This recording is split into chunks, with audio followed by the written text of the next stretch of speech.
Hey, this is Terry B from PinballRehab.com, and this is part 2 in our series on LED selection and usage. But first, a little gratuitous TNA.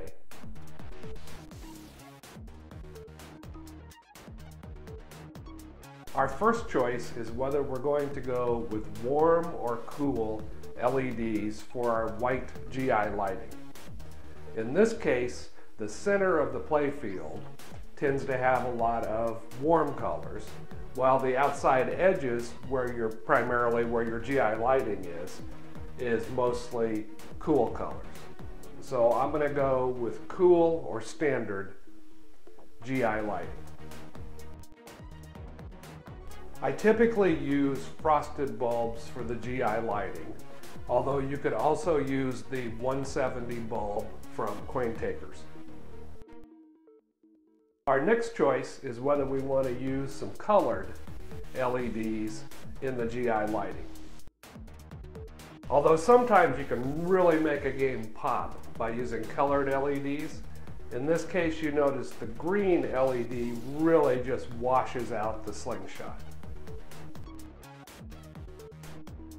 The same thing happens with the blue LED in this case, and it really doesn't look very good. I've installed all of my GI lighting, and it really makes the game a lot brighter. You'll notice though in a few places where you can actually see the LED bulb, or what was previously an incandescent bulb, when you're playing the game and you have this bright spot.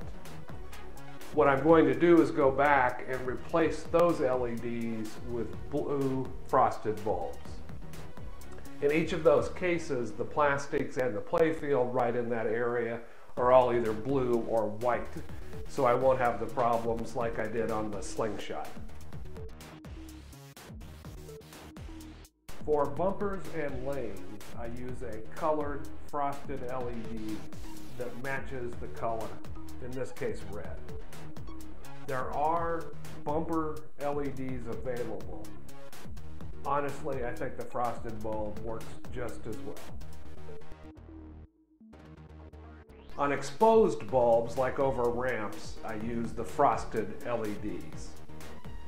Just as a side note, the colored condoms will not fit over the frosted LEDs without a little modification. I think they look fine as is, but you could modify the condom to fit over the frosted LED if you wanted to.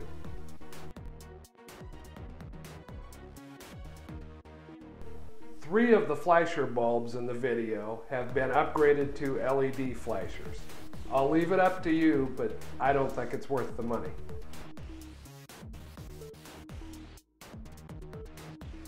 Two green lane inserts on the left have been upgraded, and the one on the right, which barely shows up with an incandescent bulb, has not. The orange triangular LED that points to the right has been upgraded to an LED. And the lower orange triangular insert that points to the left has been upgraded to an LED. The bottom 2 blue inserts have been upgraded to LEDs. As a rule of thumb, white and yellow inserts will be a lot brighter when you install LEDs. Cool colors, purple, green, and blue, will also pop a lot more when you install LEDs.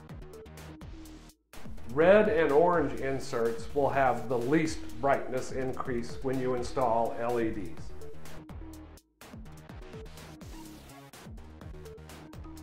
You will commonly find insert bulbs that are mounted horizontally to the playfield instead of perpendicular.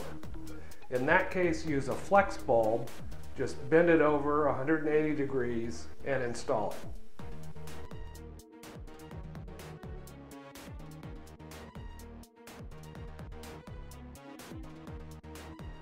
This example is from a Dracula pinball, and you've got a couple of choices, as you can see where the mounting hardware for the bulbs comes down at about a 45-degree angle.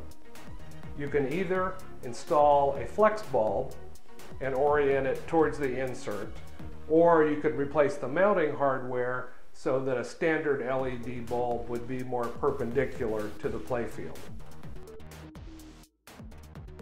It's not uncommon to find mounting hardware that needs to be adjusted a little bit so that you can get a nice orientation towards the insert.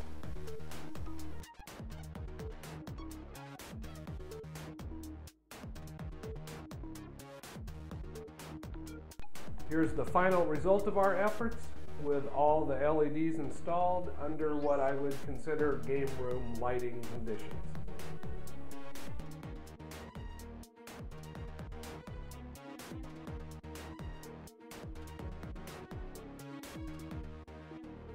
For more information, go to www.pinballrehab.com and put LED in the search box.